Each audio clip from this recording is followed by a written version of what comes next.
Hello there. Once again, this is Anton from Anton Will Bay, and today I have come across the largest run of Uncanny X-Men I've ever seen, personally. This belonged to a collector in town who passed away very recently. I bought it from his brother. He was very glad to sell it to me as opposed to a comic book store. They were offering him, like $40 for a long box. I was able to do significantly better than that for him. Very glad to get it. I pulled through. I showed him a lot of what he had in the collection. But the box of Uncanny was definitely something I wanted. And I got it. I'm very thrilled about it. I'm very honored to have this collection. This was his favorite collection. This was his favorite comic book series. And that just made me want it more because it's always been my favorite comic book series too. So, yeah. Bro, I got your collection. I will take good care of it. Yeah. That being said, I'm very honored to have it. And let's get through it. This is basically, there's a few holes here, but it's damn near every issue of Uncanny X-Men from, I believe, March of 1980, clear through to, I think it's September 2009. Virtually every issue. There's a couple holes, and I'll point them out when we get to them, but a very complete run, a staggeringly complete run. Anyway, it starts at issue 143, Kitty Pryde. It's a Christmas issue. I've seen the issue before. It's gorgeous, and I can't wait to read it. Here we also have issue 144. The Man-Thing is on fire. That's not good. Don't need to burn the Man-Thing. We have issue 145. Which is Doom. He's having a toast. The X-Men are trashed. He's picking up Storm. That's always good. I love that. That's my favorite Storm outfit right there. Easily. So then we have the X-Men, Uncanny X-Men 146, the X-Men vs. Murder World. They always have a wonderful time every time they go to Murder World. So, yeah.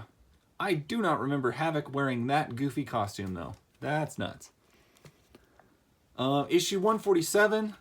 We did it before. Dare we do it again? It is Rogue Storm. It is a fantastic cover. Doom is there also. This is one, when I look back in the old issues, this is one I wanted. It's just amazing to get all of them. So, issue 147. Issue 148, I'm excited about because it has a guest appearance of Dazzler in her disco phase pre-joining the team. It's got Storm in my favorite costume, and it's also got Jessica Drew Spider-Woman on it, so that's fantastic. Issue 149. I don't really know what's going on there, but it looks creepy. I'm down with it. Issue 150 is X-Men vs. Magneto. X-Men 151. Kitty Pryde leaves the team temporarily, I believe. X-Men 152. This is another one of the old covers that just really looked great, and I really wanted to get my hands on. So the fact that I could get it along with all, the whole set. It's got the little NBC peacock. Back before, NBC sucked so much. I just love it. Absolutely love it. Issue 153, another Kitty Pryde cover. Got issue 154. It's Cyclops and his father, Corsair. Issue 155. Looks like Colossus has taken a hit. I do not remember him wearing blue pants. Or leggings or whatever. That looks weird. 156. And I don't remember Chode or whatever. I don't remember that dude being that big. That's awesome though. Maybe it was Chad. Yeah, Chad. Issue 157 is a gorgeous Dark Phoenix cover. I got two of them in this set. It's just outstanding. That is a beautiful cover. Issue 158. We got, I believe at this point, still a villain Rogue. Really socking Wolverine. Got issue 159. We got issue 160 with the giant red hand. Issue 161, looks like Charles and Magneto working together, and also looks like Charles is walking. Issue 162 is a glorious Brood Queen cover. Brood issues, for some reason, anytime you put the Brood in the comic, they just animate so well. They draw so well. They just look so amazing. It ups the cool factor of every single issue that they're in. Case in point, 163, another fantastic. Just the Brood design was just ingenious. Here we have number 164, first appearance of Binary. This is another fantastic cover that I am super glad to have. Along with 165, this is probably one of my favorite of the older X-Men covers. Storm in my favorite Storm outfit, just kind of transmutating into the Brood. Just cool. I love that. We got issue 166, more Brood goodness. We got issue 167. I've got 2 of them. For some reason, before I even bought this large set, I also still had 2 of them. It's just an issue there seems to be plenty of. Issue 168, another great Kitty Pryde cover. Issue 169, this is Angel as he's just been taken by Apocalypse. This is just before the Morlock Massacre. Which was a big deal in X-Men history, and just fantastic to have that issue. Very excited about it. We got Storm versus Callisto, leader of the Morlocks. Storm has a crazy look on her eye, but I love that cover. And I can see how much fading is going on between these. This one's a lot more orange than this one is red. It's nice to get 2 issues of that. We have 171, Rogue joining the team. Looks like her first issue with them on their side. I have 172, which is a Wolverine Japan story, and I've got 3 issues of it for some reason. He had several. He also had 2 issues of 173, which is just a really cool Rogue and Wolverine cover. I guess I have 3 issues of it. I did not realize I had 3. I've got issue 174. Just a good Cyclops and Jean Grey. I'm not sure who that dude is in the background.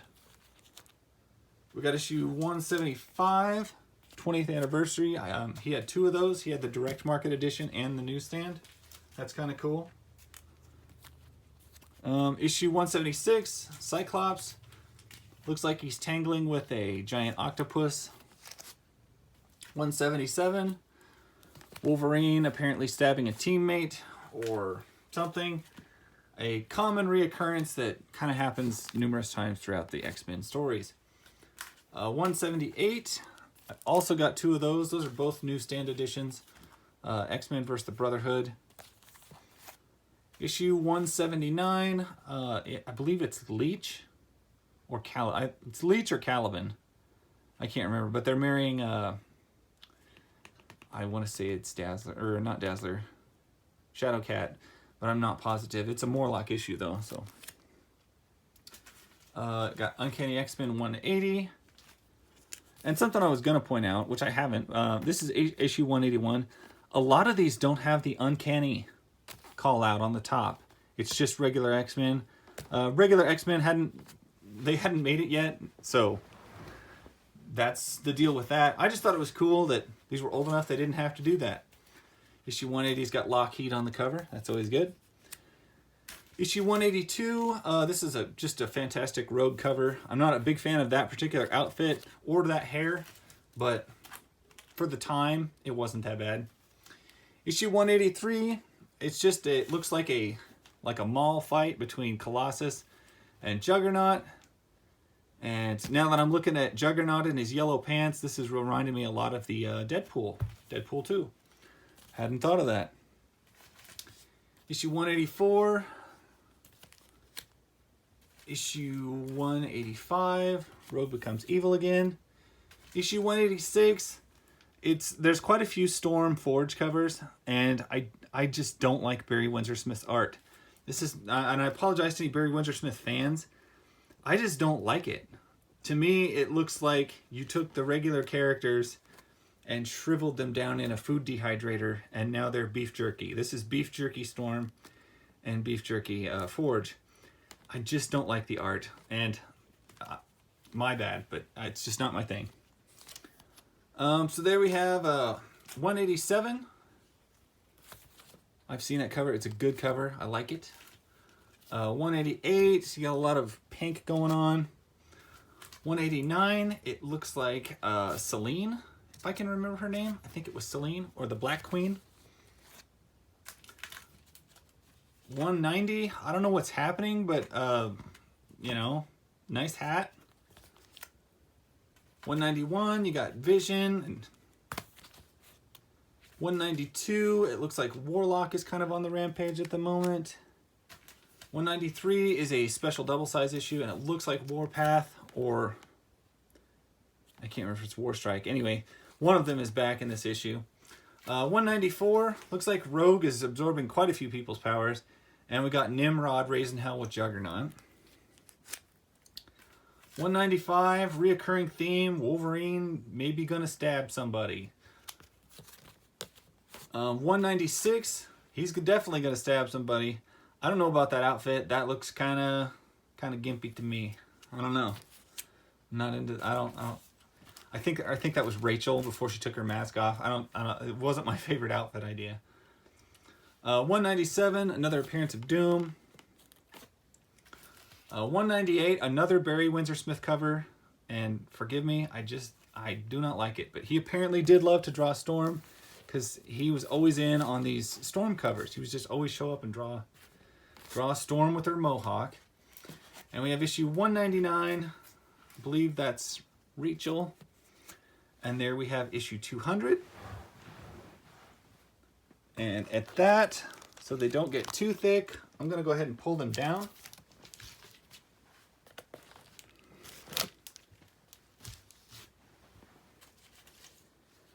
And we'll carry on with issue 201. Who will lead them? Cyclops and Storm trying to come to terms for leadership. I think what they eventually do is just split the teams up. 202, we got some Sentinel appearances. 203, we have the Phoenix and the Beyonder. Beyonder was like a cosmic, mystical powered David Hasselhoff guy. We have issue 204. 205, which definitely looks like a Barry Windsor Smith cover, but one that I'm not mad at. 206, and I'm not sure why the Blob has an FF on his chest, if that's what that is. I think that's the Blob. I mean, it looks like the Blob. Anyway, there's issue 207, a much better cover featuring Wolverine in his my favorite is the Wolverine brown suit. It's just great. Issue 208, there's lots of hot pink on there, so it must be time for Nimrod to make an appearance. There's issue 209. Issue 210, nice team shot. Issue 211, you've got the 25th anniversary perimeters like so many of these issues had. It's a direct market edition. Issue 212, nice bloody Wolverine cover. I actually have 2 issues of it. Issue 213, which is just a good Wolverine Sabretooth cover. Issue 214, I think that's Barry Windsor Smith, but if it is, I don't hate it. So maybe my take on him is wrong. Maybe it's just the characters he draws sometimes. They don't work for me, but that works for me. Issue 215 looks like Storm beating up a bunch of jobbers is what it looks like. There's issue 216, and you can tell Barry just loved to draw Storm. 217, the Juggernaut looking huge. Issue 218 with Dazzler, Psylocke. Before she was all ninja-y and Asian looking. It's pretty cool. Issue 219 and the X-Men are looking creepy. Very creepy. Issue 220, Storm is checking on Forge and he is not. Looking too good. Issue 221, Havoc and Wolverine. Issue 222, Wolverine stabbing somebody. It's of course Sabretooth. Issue 223 here.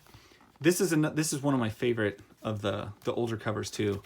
You got Mohawk Storm. You got some shredded clothes, because I love like when artists draw shredded clothes. For some reason, I just love how that looks. And then you got this big like serpent, green snake, dragon monster thing going on. It's just awesome. It reminds me of old like Jungle comics, and it just looks great. Issue 224. You got Longshot trying too hard to be cool. Issue 225 looks like the Blob and Spiral. I always love an appearance by Spiral. It's, Fall of the Mutants. Issue 226.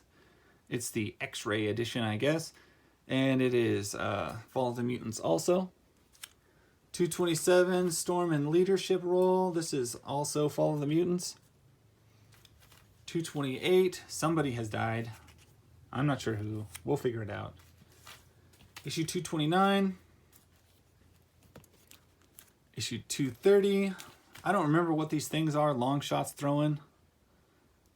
I guess the blades or something. I guess I always associated these with Archangel, but apparently, yeah, Longshot's tossing them around too. Issue 231. It's Colossus, and he is slugging away on... Oh, I can't remember that dude's name. But he's one of the demons from Ilyana's Magic's alternate dimension. Funny guy, if I remember right. And bad. 232 is probably one of the most epic of the Brood covers. Absolutely gorgeous. 233, some more Brood action. And this is probably the best of all the Brood covers. 234, look at that. Look at it. Look at it. 235, another group shot. 236, it looks like the X-Men in the Outback, and it looks like they just got racked up by the Magistrates. 237, nice Wolverine Road cover. 238, looks like some big attack going on. 239, Ignite Inferno, which leads to 240, which is Inferno, and it's Mr. Sinister and his Marauders. And I don't remember what happens in Inferno, and I'm trying to remember the names of the Marauders. There's clearly Sabretooth, Harpoon, Riptide, Vertigo. I cannot name the other three, but I'm impressed I can name that many. So 241. That's a nice dragony, gargoyle-y cover. Issue 242. Inferno again. Issue 243, also Inferno. And then we hit, boom, issue 244. This is the first appearance of Jubilee. Very excited to have that. I've had one, and I'm just, just thrilled that it finally fits in with all these others. So issue 245, and I have two of them. And this, around this time, the book was kind of funny, actually. A lot of humor in it, which, that becomes missed later on, I'll tell you that. 246, Enter the Master Mold. Issue 247. Issue 248. Issue 249, some more Havoc going on. Another great cover, this is issue 250. Guest stars Kazar and features Polaris. Gotta love Polaris. This is an X-Men cover I can honestly say I had not seen until I got this lot. This is X-Men 251, and that's pretty intense. That is definitely, you see that on a shelf, you're gonna buy it. You're not gonna leave that in the store. Issue 251. Issue 253. We got issue 254. I kind of love the what do you call it? The uniform uniform where everybody had like the same exact uniform on. I kind of love that phase. 255. Issue 256. This is Psylocke. If you haven't seen old Psylocke, she did not always wear like a ninja skimpy bikini outfit thing. She used to wear like armor, and I would actually love an armored Psylocke Marvel Legends. That would be great. Psylocke's old look was just, I loved it. It was good. Issue 258. Issue 259. Colossus beating up some Geonosians. Issue 260, it looks like Dazzler has a stalker. Issue 261, Wolverine in his great brown uniform. 262, it almost looks like they're on Krakoa again, but maybe. Issue 263, the Agony of Forge. 264, we got the Beast looking sweet. 265, somewhere around here, Storm gets transferred back into a tiny young girl, and she's like a thief on the streets of Cairo, and that's where she meets the man, Gambit. First appearance, Gambit, Uncanny X-Men 266. This has been a book I've wanted basically my whole life. Never thought I would get, never thought I could afford, and bought it separately from this guy. I mean, I bought all of these X-Men, and this one I bought separate. I wanted to give him a fair price for it. I think we came to a fair price on everything, and I can't believe I own it. And I'm thrilled, very thrilled. Issue 267, some more Gambit on the cover. Issue 268, got Black Widow in the cap. 269, Carol Danvers looks like she needs to exfoliate. Issue 270. 271, looks like Cameron Hodge.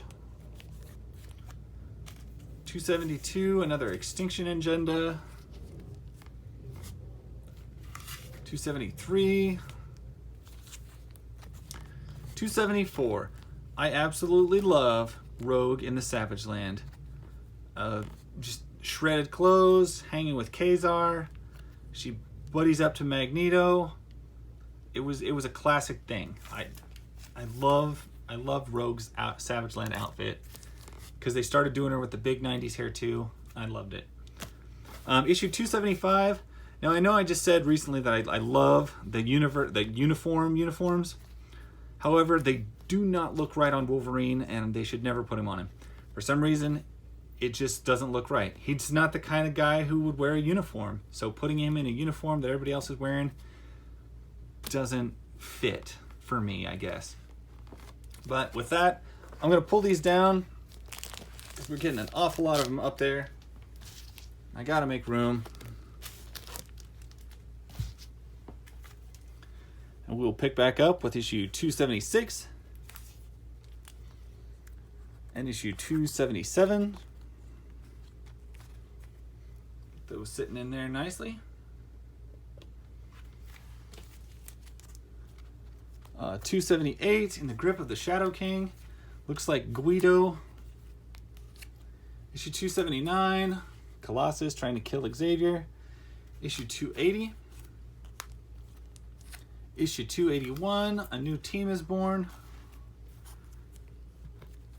Issue 282, this is the very first appearance of Bishop. Another one of my favorite X-Men, and just another issue I am just thrilled to have. Issue 283, Bishop Crossing. This is him really fighting with Storm. It's some great stuff. It was the early issues with Bishop. He was such a badass. It was really good. 284. Issue 285. 286. I've always thought that cover was just ugly. Maybe it's the pink with the green, but that's always an ugly cover. Issue 287, Malcolm and Randall get shot. Issue 288, more Bishop goodness. 289, another Storm Forge cover. And I have two of them. Issue 290. This is a gorgeous, gorgeous cover just of Storm in the rain. She just recently started wearing her white suit, which becomes her staple uniform for years and years. Gorgeous, gorgeous cover. Issue 291 looks like some Morlock troubles. 292. Issue 293. Issue 294. It looks like the Executioner Song Part 1. 295 is Executioner Song Part 5. 296 is Executioner Song Part 9 with Strife on the cover. 297, I can't remember what's going on in that issue. If I remember right, no, I can't remember what's going on in that issue. 298, the Acolytes return. 299, looks like Trevor Fitzroy in the background. Issue 300, this is the big hollow foil cover. I already had this issue, so this means I've now got like, I think three copies of that, but it's a cool issue. 301, that's definitely Trevor Fitzroy. 302, issue 303. I also recently picked up the gold variant. It's in really rough shape, but I thought it was really cool to have it. Issue 304, the Fatal Attractions and the 30-year celebration of X-Men. 305 is just a fantastic cover of two of my favorite X-Men on the same cover. You got Rogue and Bishop, and it looks great. 306 with a nice Cameron Hodge. 307, Exodus makes a big hit on the X-Men. Issue 308 is one of my more favorite issues of Uncanny X-Men. It's also in my top 50 comic books, all for personal reasons. Nothing happens. It's a fantastic read, though. Issue 309. Issue 310. Cyclops and his son against the Executioner. 311. It's a good Sabretooth versus Bishop fight. And this is 312. I think this is the first time we see Joe Madureira on the cover of Uncanny X-Men. I absolutely love Joe Madureira's work on the cover of the X-Men. I love his X-Men work. It's absolutely gorgeous. Issue 314 is not a Joe Madureira cover. Issue 315, much better artist rendering of Exodus. One of my more favorite villains from this time. Phalanx Covenant 316 and Phalanx Covenant another 316. Oh, there we go. 317 Phalanx Covenant. This is the first appearance of, well, basically most of Gen X, and definitely the first appearance of Blink, one of my favorite offshoot X-Men characters.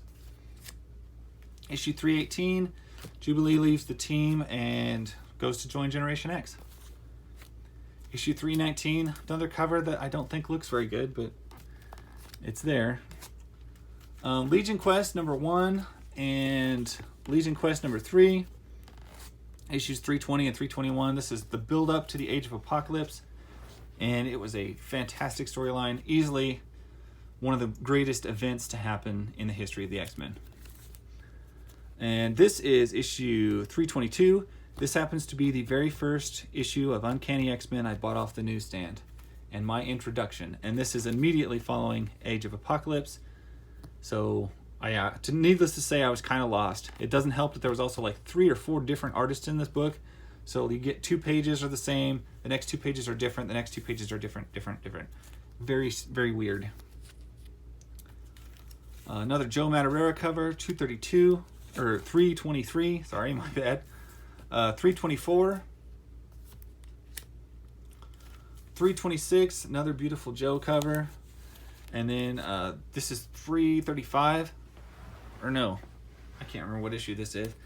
Either way, it's probably some of the finest Joe Madureira work you're going to see on Uncanny X-Men. And then we have 327. 328. A really good Psylocke Sabretooth fight. 329, 330. And I also hate how during this phase they started putting the numbers in really fine print down at the bottom. I hated it then. I thought it was hard and confusing. So I was very glad when they stopped doing that. 331, 332, and see, they put it back up top where it should be. I really appreciate that much better. I hate trying to read fine print to figure out what the hell issue is going on.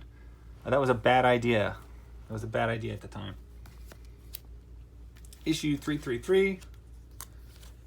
I have 2 of those. Issue 334. I think this is still Joe Madureira art. And it's just a good Juggernaut issue. 335, Onslaught Phase 1. Onslaught 336. This is right before the Heroes Reborn, where basically they killed all the heroes and relaunched a whole bunch of titles. And it wasn't very good. I wasn't a big Onslaught fan. But there you go. Issue 337. It was much better than things that would come later. So there's issue 338. Angel finally gets his regular wings back. Issue 339. Scott and Alex fighting.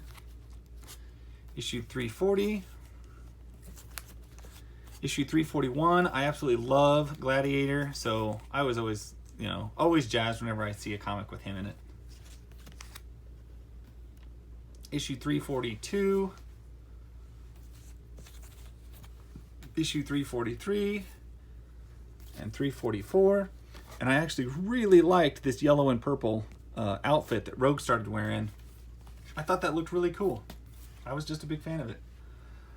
And I'm going to take that as an opportunity to pull these down, because we're just getting so many.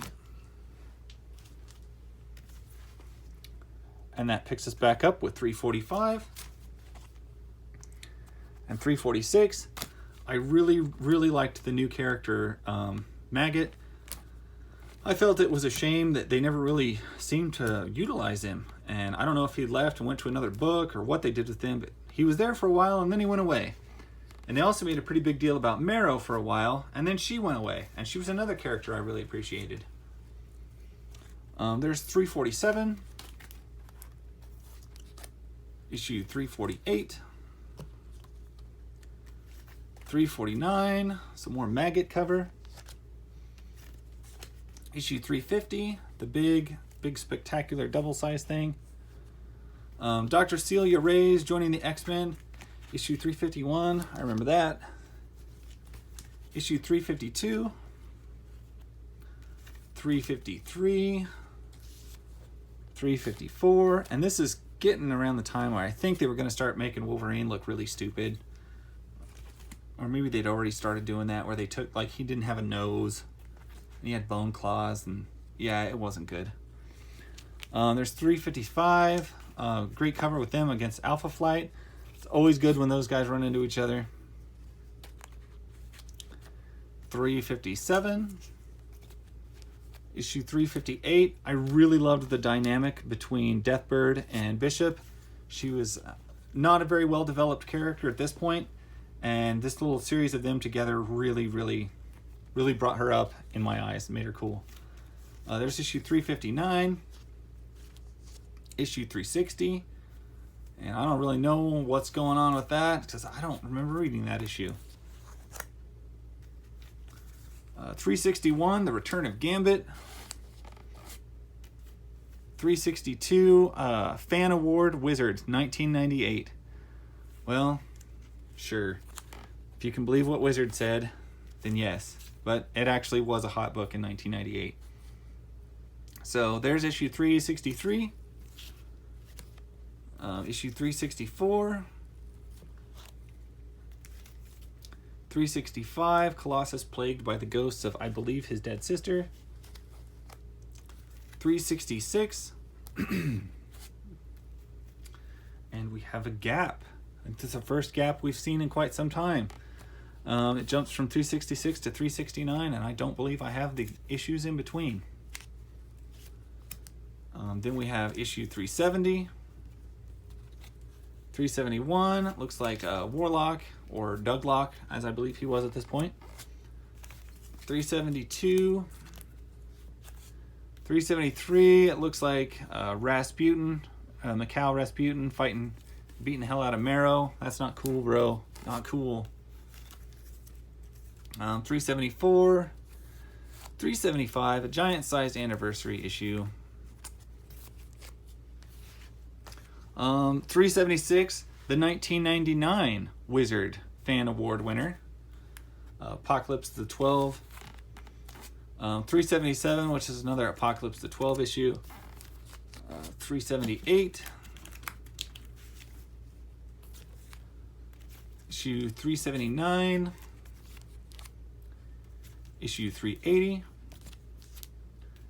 381. It's a variant cover of 381, I guess. Did not know there was variant covers of it. 382. Issue 383. I can't remember what's happening at this point. 384.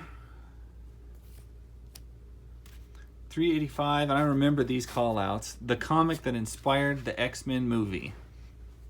Well, no shit.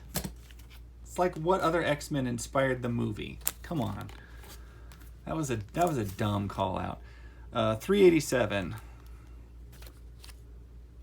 Uncanny X-Men 388, Dream's End. 389. 390, Legacy Virus Cured. 394. So there's another gap, and you can see there was definitely something happened between these issues. And if I remember right, about this time is when X-Men turned to total shit and became something that I couldn't even stand reading. So you've got Wolverine boning up there on Jean Grey. I wasn't excited about it. And now I'm going to pull these down because I don't want them to touch the other issues as we get into the not-so-cool era of X-Men. This, in my opinion, this is when everybody dropped out. It just wasn't very good. It tried to stay like... what's the word? Social relevance by really tapping into some really stories and concepts that you shouldn't. Don't roll our heroes through that. I didn't like this stuff at all.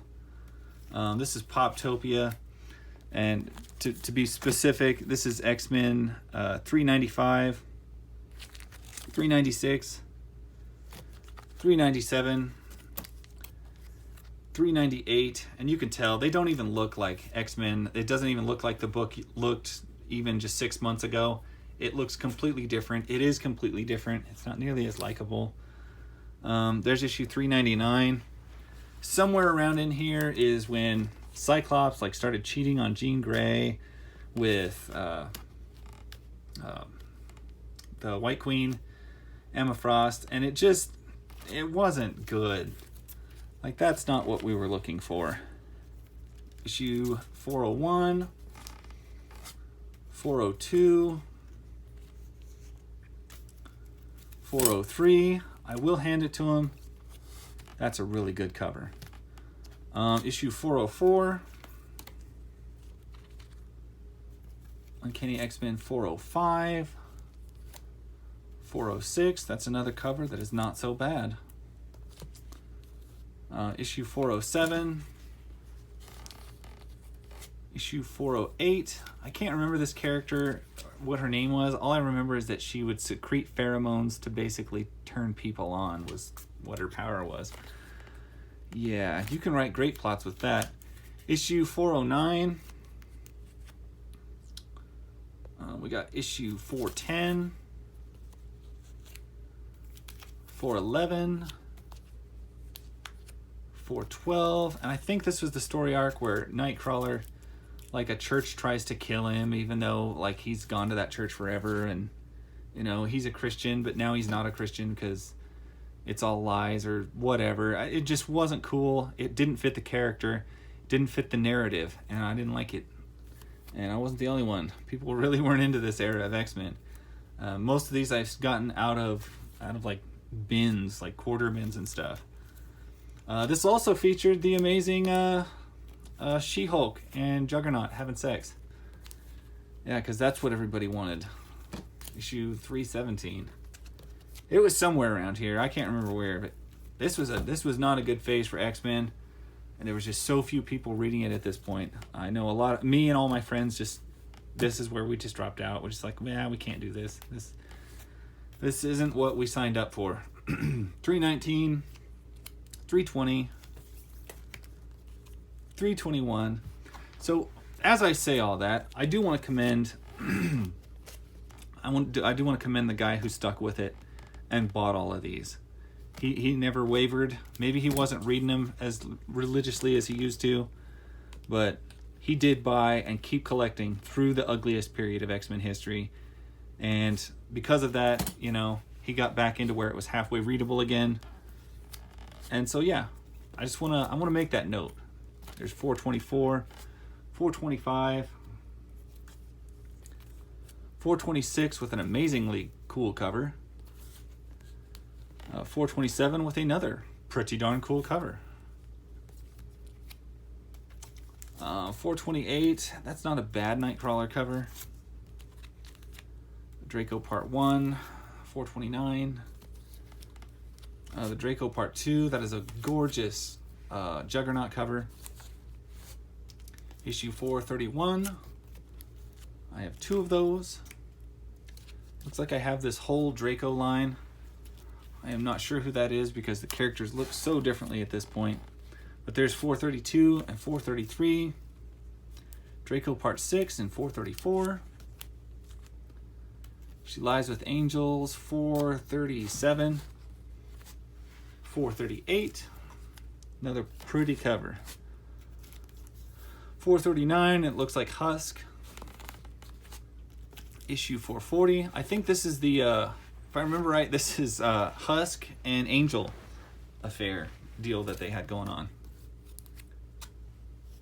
Issue 441.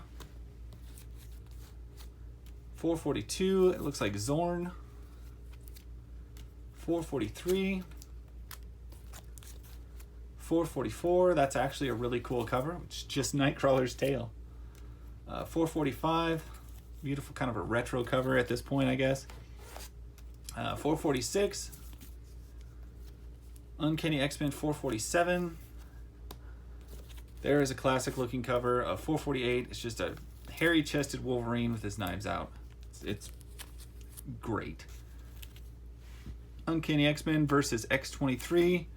I believe she's wearing the old Draken uniform, but that is 451. And now we hit a gap, because there we have 456. So yep, gappage. But we got, looks like robot-controlled dinosaurs, so we'll let that gap pass and we'll be happy with it. 457, yikes. And yikes again, because I got 2 of them. There is a really nice Storm cover. It's 459. Now keep in mind, I have not read any of these. This is way past the period I checked out. But definitely some beautiful covers in here. 461, Mojo. 462, Captain Britain. 463. 464, nice cover colors. 465, another good Juggernaut cover. 466, I think that's, I can't remember her name. I want to say it's Rachel. I can't remember.